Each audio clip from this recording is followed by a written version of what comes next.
بسم اللہ الرحمن الرحیم السلام علیکم ورحمۃ اللہ وبرکاتہ اللہم صلی علی سیدنا و مولانا محمد وعلی آلہ وصحبہ وبارک وسلم رب اشرح لی صدری ویسر لی امری واحلل عقدۃ من لسانی یفقہوا قولی واجعل لی وزیرا من اہلی آمین یا رب العالمین۔ ناظرین و سامعین، آپ دیکھ رہے ہیں مفتی آن لائن اور میں ہوں مفتی سخاوت منیر نعیمی۔ آج جناب بڑی ہی خوشی کی بات، بڑے بابرکت مہینے کے حوالے سے ہم انتظار میں ہیں کہ اللہ رب العالمین نے ہمیں زندگی میں ایک بار پھر یہ سعادت عطا فرمائی، ایسی سعادت کہ جس کا کوئی بدل نہیں ہے، ایسی سعادت ہمیں عطا فرمائی کہ جس کا کوئی مول نہیں ہے۔ یہ وہ بابرکت مہینہ ہمارے پاس تشریف لانے والا ہے جس کا نام رمضان المبارک۔ بہت سارے اس کے فضائل، بہت ساری اس کی جناب برکتیں ہیں جن کو ہم سمیٹیں گے۔ ان برکتوں کو سمیٹنے کے لیے بہت سارے ہیلے بہانے کہہ لیں، ان کو کوئی بھی آپ نام دے لیں، ہم اپنی طرف سے کرتے ہیں۔ اور یاد رکھیں کہ اللہ رب العالمین نے ہم سے کوشش مانگی ہے، اور کوشش کرتے ہوئے یاد رکھیں کہ جب اللہ تعالیٰ کے نام کا ذکر کیا جاتا ہے، قرآن مجید فرقان حمید کی تلاوت کی جاتی ہے، اس کو سمجھا جاتا ہے، یہ تو عام دنوں میں بھی بڑی بابرکت چیزیں ہیں۔ چہ جائے کہ رمضان المبارک کا مہینہ ہو اور ایسی بابرکت ساعتیں ہوں جس کے بارے میں کریم آقا علیہ الصلوۃ والسلام نے فرمایا، جس کا مفہوم ہے کہ اس مہینے کے اندر نفل کا ثواب فرض کے برابر ہو جاتا ہے، اور فرض کا ثواب 70 گنا تک بڑھ دیا جاتا ہے۔ اور یہ جو 70 گنا کا لفظ ہے نا، یہ بھی یاد رکھیں، یہ ایک بڑھوتری پر اور تعدد پر اور اضافے کے اوپر دلالت کرتا ہے۔ اللہ رب العالمین اپنی شان کے مطابق جب کسی کو ثواب عطا فرماتا ہے، اس کے خزانوں میں کمی نہیں ہے، وہ تو عطا فرمانا چاہتا ہے۔ اور جب وہ امت محمدی صلی اللہ علیہ وآلہ وسلم کو بخشنا چاہتا ہے تو پھر رمضان عطا فرماتا ہے، ایسی راتیں عطا فرماتا ہے کہ جن کے اندر ہم عبادات کر کے اپنی دنیا و آخرت دونوں کو سنوار سکیں۔ یاد رکھیں کہ یہ وہ مہینہ ہے کہ جس کے آنے کی یقیناً مسلمانوں کو خوشی منانی چاہیے اور جانے کا غم ہونا چاہیے۔ خوشی اس معنی میں کہ مولا کریم تیرا شکر ہے کہ تو نے ہمیں زندگی میں ایک بار پھر یہ نعمت عطا فرمائی، اور جانے کا غم اس معنی میں ہونا چاہیے کہ مولا کریم جس طرح تیری عبادت کا حق تھا ہم ادا نہیں کر سکے، مولا کریم ہمیں معاف فرما دے اور زندگی میں پھر سے ہمیں یہ بابرکت ساعتیں عطا فرما۔ تو احباب، آج ہم بات کریں گے رمضان المبارک، یعنی جس کو چاند رات کہا جاتا ہے۔ اور چاند دیکھتے ہوئے یقیناً آپ کے علم میں ہوگا کہ جب کوئی بھی چاند دیکھا جاتا ہے تو دعائیں مانگی جاتی ہیں۔ دعا تو مومن کا ہتھیار ہے۔ اللہ رب العالمین نے دعا کا حق ہر انسان کو عطا فرمایا ہے۔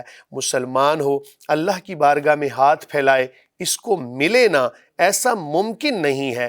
یاد رکھیں، یقین مانیں، ہمارے مانگنے میں کمی ہو سکتی ہے، اللہ کی عطا میں کمی نہیں ہو سکتی۔ تو مانگنے کا طریقہ آنا چاہیے۔ یاد رکھیں کہ ایک فقیر جو اشارے پہ کھڑا ہوتا ہے مانگنے کے لیے، وہ طرح طرح کے واسطے ڈالتا ہے، طرح طرح کے بہانے بناتا ہے، طرح طرح کی باتیں کرتا ہے، واسطے ڈال کے، جس کو ہم کہہ لیں ترلا منت کر کے بھی وہ کچھ نہ کچھ حاصل ضرور کر لیتا ہے۔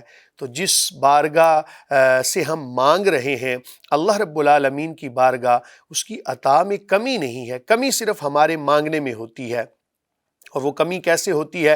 بعض دفعہ ہماری توجہ نہیں ہوتی، بعض دفعہ ہمارا لباس، ہماری گفتار، اس کے اندر کوئی ایسا مسئلہ ہوتا ہے۔ تو ان تمام چیزوں کو دور کر کے اللہ کی بارگاہ میں ہاتھ پھیلائیں جناب، وہ ذات عطا فرمانے والی ہے۔ تو جب چاند دیکھیں، یہ مسئلہ بھی یاد رکھیں جناب کہ چاند کے حوالے سے نا بہت ساری باتیں کی جاتی ہیں۔ بعض لوگ اگر چاند نظر نہ آئے تو بھی پھر رؤیت ہلال کمیٹی کے حوالے سے جناب باتیں کی جاتی ہیں، اگر چاند نظر آ جائے تب بھی باتیں کی جاتی ہیں۔ یاد رکھیں، جو جس فیلڈ کا ماہر ہے اس کو اپنے فیلڈ کے اندر رہ کر پوری ایمانداری کے ساتھ کام کرنا چاہیے، اور یقیناً پوری ایمانداری کے ساتھ ہی یہ معاملات سر انجام دیے جاتے ہیں۔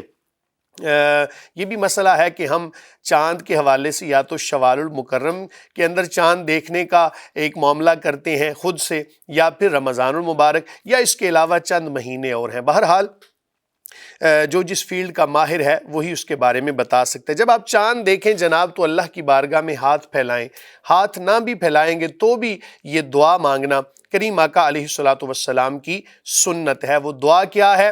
اللہم اہللہ علینا بالامن والایمان والسلامت والاسلام ربی وربک اللہ، او کما قال، کریم آقا علیہ الصلوۃ والسلام سے یہی دعا منقول ہے۔ اس دعا کو پڑھیں اور اس کے بعد جناب یاد رکھیں کہ رمضان المبارک کی جو پہلی شب ہے اس کے اندر، چونکہ ہمارا یہ پروگرام وظائف کے حوالے سے ہے تو ہم کوشش کریں گے آپ کو ہر دن ہر رات کے حوالے سے رمضان المبارک کی نسبت سے وظائف بتائیں، ان کے اوپر عمل کر کے ان کو پڑھ کے تو یقیناً دنیا و آخرت کی کامیابی ہے۔ تو یاد رکھیں کہ ماہ رمضان المبارک کی پہلی شب جس کو چاند رات کہا جاتا ہے، بعد از نماز عشاء ایک مرتبہ سورہ فتح پڑھنا بہت فضیلت کا حامل ہے۔ سورہ فتح پارہ نمبر 26 کے اندر ہے، اِنَّا فَتَحْنَا لَكَ فَتْحًا مُبِینًا۔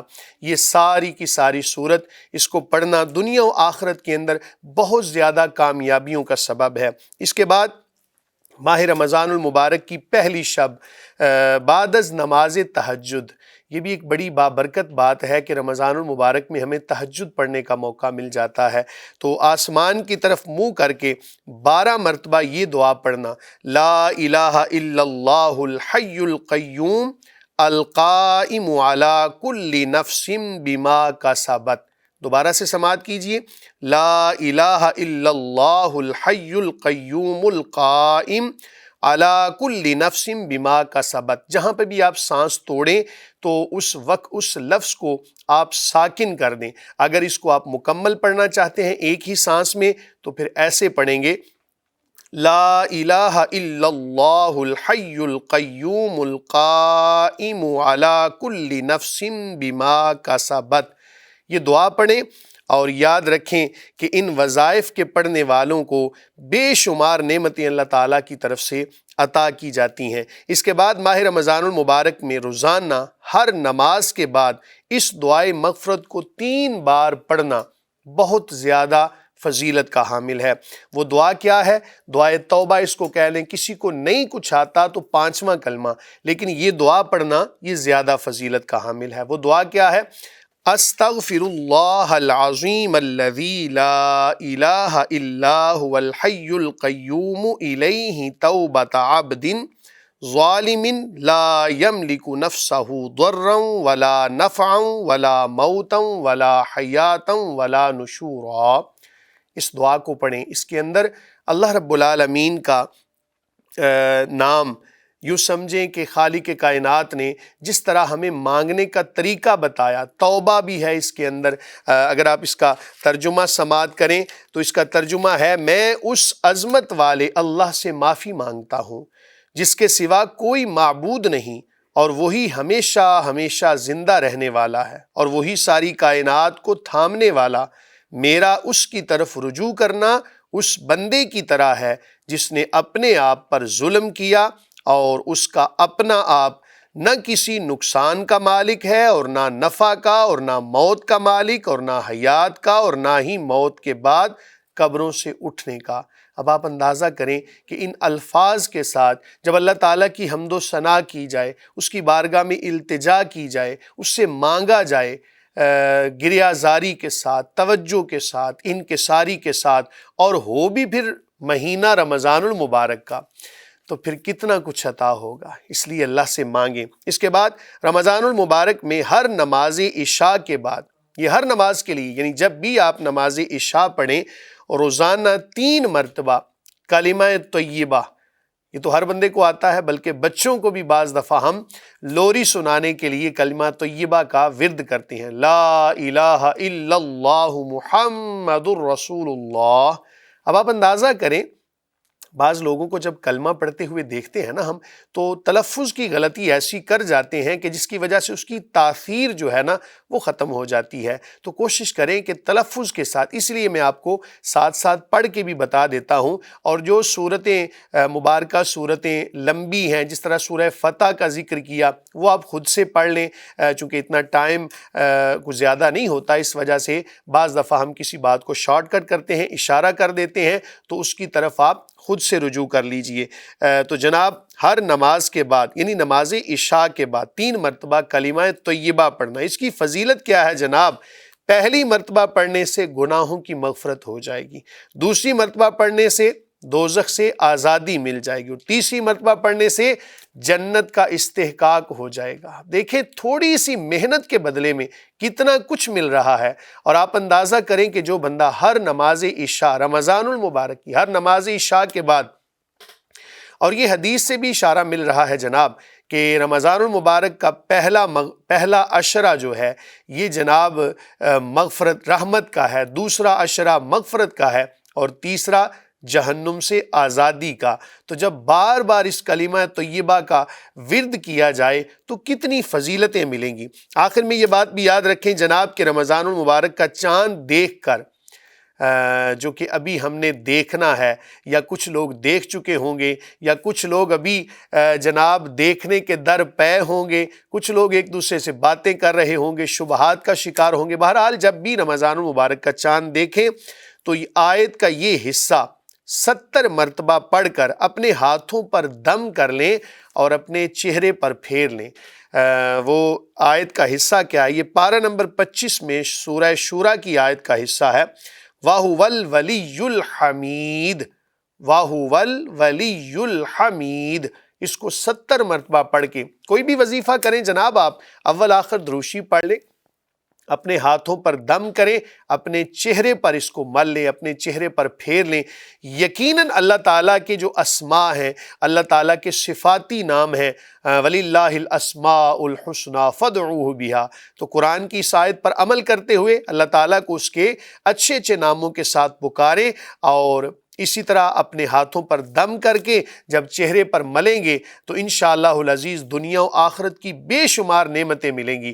یہ بہت قیمتی لمحات ہیں جناب رمضان المبارک کے، ان کو ضائع ہونے سے بچائیں۔ کچھ لوگ غیبت کے اندر اپنے وقت کو گزارتے ہیں، کچھ گیمیں کھیل کر، کچھ جناب فلمیں ڈرامے دیکھ کر۔